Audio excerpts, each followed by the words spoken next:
আমরা এখন প্রোপিন এবং প্রোপাইন গ্যাস সেপারেট করব, পৃথকীকরণ করব।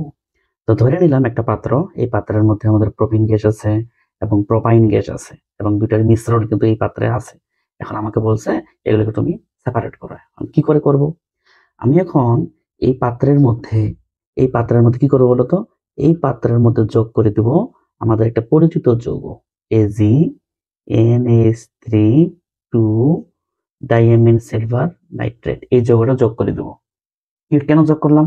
দেখো, আমরা অলরেডি অ্যালকাইন 1 শনাক্তকরণ দেখছি। অ্যালকাইন 1 শনাক্তকরণে আমি একটু তোমাকে যদি নোট করে দেই, অ্যালকাইন 1 শনাক্তকরণে দুইটা যৌগ নিয়ে আমরা কাজ করছিলাম। একটা হচ্ছে AgNH3 ডাইঅ্যামিন সিলভার নাইট্রেট। আরেকটা যৌগ ছিল কিন্তু CuNH3 ডাইঅ্যামিন সিলভার ক্লোরাইড। আমি বারবার বলতেছি, অ্যালকাইন 1 শনাক্তকরণ ক্লাসটা না করা পর্যন্ত এইখানে আসা যাবে না। আসলে তুমি কিছুই বুঝবা না। ঠিক আছে? তাহলে অবশ্যই অ্যালকাইন 1 শনাক্তকরণ ক্লাসটা করার পরে এই টপিকটাতে আসবা। তাহলে আর আমাকে বকবক করতে হবে না। এগুলা নিয়ে আমি বিস্তারিত সেখানে আলোচনা করছি, কি জিনিস এগুলা। ঠিক আছে? এখানে আর বলতেছি না। তো মনে করো আমার হাতের কাছে এই যৌগটা আছে, তাই আমি এই যৌগটা নিয়ে কাজ করতেছি। হাতের কাছে যদি এটা থাকে তাহলে এটা নিয়ে কাজ করব, যে কোনো একটা নিয়ে কাজ করা যায়। যেহেতু এখন আমি এই যৌগটা যোগ করছি, তুমি নিশ্চয়ই জানো এই যৌগটা দিয়ে অ্যালকেন 1 এর মধ্যে পার্থক্য করা যায়, মানে অ্যালকেন 1 এর সাথে এই যৌগটা বিক্রিয়া করে। তাহলে এই যৌগটা অ্যালকেন 1 এর সাথে বিক্রিয়া করে নিচে হোয়াইট কালারের অধক্ষেপ পড়বে। কোন কালারের অধক্ষেপ পড়বে? হোয়াইট কালারের অধক্ষেপ পড়বে। তারপরে আমরা মুখটা যদি খুলে দেই ভালো করে, তাহলে এই যে গ্যাসটা, প্রোপিন গ্যাসটা, এটা আউট হয়ে যাবে। মুখ খুলে দিলে প্রোপিন গ্যাস আউট হয়ে যাবে। আবারও বলতেছি, এই পাত্রের মধ্যে এই দুইটা গ্যাস আমাদের মিশ্রিত অবস্থায় ছিল এখানে, এই পাত্রটার মধ্যে। আবদ্ধ পাত্র কিন্তু এটা, দেখো ঢাকনা কিন্তু খুলিনি। তারপরে আমি কোনোভাবে সিস্টেম মতো এই যে ডাইঅ্যামিন সিলভার নাইট্রেটটাকে একটু অ্যাড করে দিলাম এই দ্রবণটার ভিতরে, এই গ্যাস মিশ্রণের ভিতরে। দেওয়ার পরে এই জিনিসটা কার সাথে বিক্রিয়া করে বলতো? যেহেতু অ্যালকাইন 1 শনাক্তকরণ ক্লাস তুমি করছো, এই জিনিসটা বিক্রিয়া করবে আমাদের এই অংশটার সাথে। এই অংশটার সাথে কি করবে বলতো? বিক্রিয়া করবে। বিস্তারিত আমরা অ্যালকাইন 1 বলছি। আচ্ছা, যদি বিক্রিয়া করে, এখানে একটা সাদা কালারের পদক্ষেপ পড়বে। কি পদক্ষেপ পড়বে নিচে আমরা একটু করে লিখে দিচ্ছি, তুমি শুধু মাথায় রাখো, সাদা নামে কিছু একটা পড়বে পদক্ষেপ। যেহেতু এই যৌগটার পদক্ষেপ পড়লো, আবার ঢাকনাটাও আমি খুলে দিলাম, তাহলে আমাদের এই প্রোপিন গ্যাসটা, এটা তো গ্যাস নাকি, এই গ্যাসটা আউট হয়ে যাবে না, বাইরে বের হয়ে যাবে না? বাইরে যে বের হয়ে যাবে ওটাকে আমরা সংরক্ষণ করে রাখবো। তাহলে বের হওয়ার পরে আমরা এই যৌগটাকে সংরক্ষণ করে অলরেডি মনে করো রেখেই দিছি। পাত্রের ভিতরে শুধু এই যে সাদা কালারের একটা পদক্ষেপ ছিল, সেটা এখনো পরে আছে, সেটা নিয়ে এখন কাজ করব। যেমন তাকাও একটু, তাহলে আমাদের CH3 C triple bond CH, এর সাথে কে যুক্ত হবে বলতো? আমাদের এই যৌগটা যুক্ত হবে, AgNH3 ডাইঅ্যামিন সিলভার নাইট্রেট। এটা একটা জটিল যৌগ, এগুলো নিয়ে আমরা কাজ করছি ওর ইয়াতে, রাসায়নিক কি বলে, মৌলের পর্যায়বৃত্ত ধর্মে। আচ্ছা, এখানে আমাদের বিক্রিয়া উৎপন্ন হবে CH3 ট্রিপল বন্ড CAG। সিলভারের একটা আমাদের হোয়াইট কালারের পদক্ষেপ পড়বে। বিস্তারিত বোঝার জন্য অ্যালকাইন 1 শনাক্তকরণ এই ক্লাসটা তুমি করবো আমার, তারপর এখানে আসবা, নাহলে বুঝতে পারবা না। তারপর এখানে তোমার কি তৈরি হয় বলতো? অ্যামোনিয়াম নাইট্রেট তৈরি হয়, আর এখানে অ্যামোনিয়া তৈরি হয়। এগুলো আমাদের নট নেসেসারি, এগুলো প্রয়োজন নাই। হ্যাঁ, এগুলো কিন্তু আমাদের প্রয়োজন নাই, আমাদের এই যৌগটা প্রয়োজন। তাহলে এই জিনিসটা কিন্তু নিচে পড়ে আছে, এখানে সাদা কালার হিসেবে পড়ে আছে। এখন এইখান থেকে কি করা যায়? কি বুদ্ধি আছে এই ধাতব, এই যে পদক্ষেপটাকে সরানো, সিস্টেম মতো ধাতুটাকে সরাই দেওয়া, কি আছে বুদ্ধি? বুদ্ধিটা হচ্ছে, আমি যদি কালো কালি দিয়ে দেখাই, এটা প্রথম স্টেপ দিলাম বা 1 নাম্বার দিলাম, এটা 2 নাম্বার লিখতেছে। আমি এখন এই যৌগটার সাথে CH3 ট্রিপল বন্ড CAG, এই যৌগটার সাথে এখন আমি HCl যোগ করব। HCl যোগ করব। যদি HCl যোগ করি, তাহলে কিন্তু আমাদের ওই পাশে সিলভার ক্লোরাইডের একটা পদক্ষেপ পড়বে। আবারও বলতেছি, কি পদক্ষেপ পড়বে? সিলভার কালারের একটা পদক্ষেপ পড়বে। তাহলে আমরা যখন এখানে লঘু HCl অ্যাড করব, তাহলে তুমি জানো ঘটনাটা কি ঘটবে। এখানে এক ধরনের AgCl তৈরি হচ্ছে, CH3 ট্রিপল বন্ড CH, এবং এখানে তৈরি হচ্ছে AgCl। এই যে প্রোপাইন গ্যাস তৈরি হলো। প্রোপাইন গ্যাস তৈরি হলো। এই প্রোপাইন গ্যাসটা আমাদের বুদবুদ করে উপরের দিকে আউট হয়ে যাবে।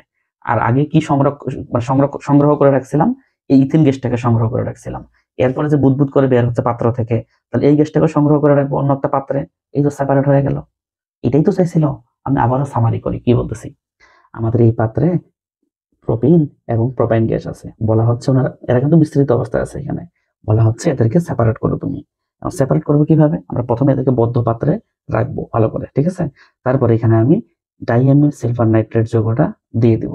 দেওয়ার পরে আমাদের এই যৌগটা এই এর সাথে বিক্রিয়া করবে। কেন করবে? অ্যালকাইন 1 শনাক্তকরণ টপিক দেখবা, তারপরে বুঝতে পারবা। এটার সাথে বিক্রিয়া করবে। বিক্রিয়া করে কি হবে? সাদা পদক্ষেপ পড়বে। আর মুখটা আমরা খুলে দেব। এদিক থেকে আমার এই গ্যাসটা আউট হয়ে চলে যাবে। ওই যে প্রোপিন যে গ্যাসটা, এটা আউট হয়ে চলে যাবে। আর নিচে এই যৌগটার পদক্ষেপ আকারে পড়ে থাকবে। ভালো কথা। এই যে এটা বের হয়ে গেল, এটা সংরক্ষণ করে রাখবো, সংগ্রহ করে রাখবো অন্য একটা পাত্রে। তারপরে এই যে এই যৌগটা থেকে একটা সাদা পদক্ষেপ পাচ্ছি, সেই সাদা পদক্ষেপটাই হচ্ছে এইটা, এই যৌগটা। এখন সাদা পদক্ষেপ হয়েছে কি হয়েছে? এখন এর সাথে আমি লঘু HCl অ্যাড করব। লঘু HCl অ্যাড করে আমি আবারও প্রোপাইন গ্যাস পাবো, এবং এই প্রোপাইন গ্যাসটা বুদবুদ আকারে বাইরে বের হয়ে যাবে। বুদবুদ আকারে বাইরে বের হয়ে যাবে। এই বুদবুদ আকারে বাইরে বের হওয়ার কারণে আমি অন্য একটা পাত্রে এই গ্যাসটাও সংগ্রহ করে রাখবো। তাহলে আগে সংগ্রহ করছি এই গ্যাসটাকে, এখন সংগ্রহ করলাম এই গ্যাসটাকে। তো সেপারেট হয়ে গেল। আর নিচে আমাদের এই যে সিলভার ক্লোরাইডের একটা পদক্ষেপ পড়ে থাকবে। সলিড জিনিস তো এটা নিচে পড়ে থাকবে। এটা পড়ে থাকে, এটা আমাদের মাথা ব্যথা না। আমাদের কথা ছিল এই দুইটাকে সেপারেট করা, আমরা অলরেডি করছি। এখন প্রশ্ন হচ্ছে যে এই যৌগটা নিয়ে কি করব? এটা দিয়ে করা যাবে না? জি, আমরা এটা দিয়েও শনাক্ত কাজটা করতে পারবো। তাই লিখে দিচ্ছি এখানে এইভাবে যে CuNH3 ডাইঅ্যামিন কপার ক্লোরাইড দিয়েও কাজ করা যেত। করেই দেখি নাকি? দেখো কি হয়, করেই দেখি। তো এখানে CH3 কার সাথে বিক্রি করবে? প্রোপাইনের সাথে নাকি? প্রোপাইনের সাথে করলো। প্রোপাইনের সাথে বিক্রি করবে এখন আমাদের পরিচিত যৌগ একটা CuNH3 এবং এখানে হোয়াইট কালারের পরিবর্তে এবার রেড কালারের পদক্ষেপ পড়বে।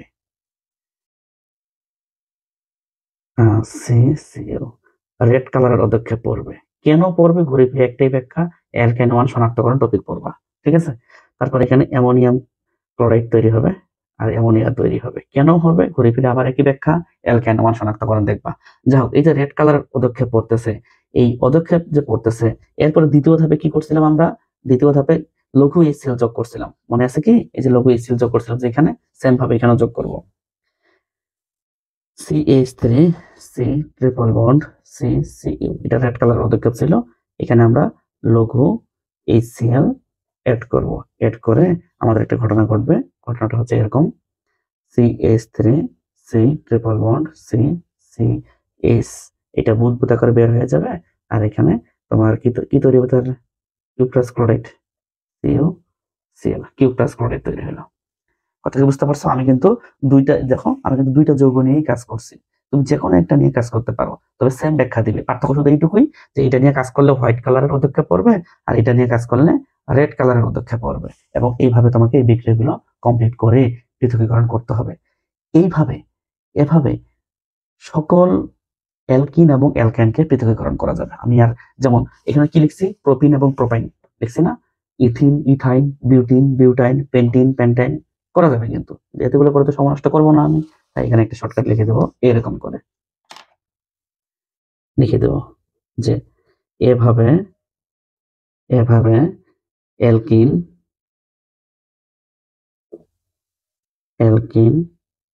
এবং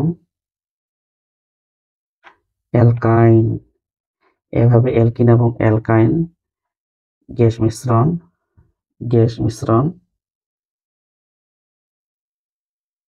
এভাবে অ্যালকিন এবং অ্যালকাইন গ্যাস মিশ্রণ হতে তাদেরকে পৃথক করা সম্ভব।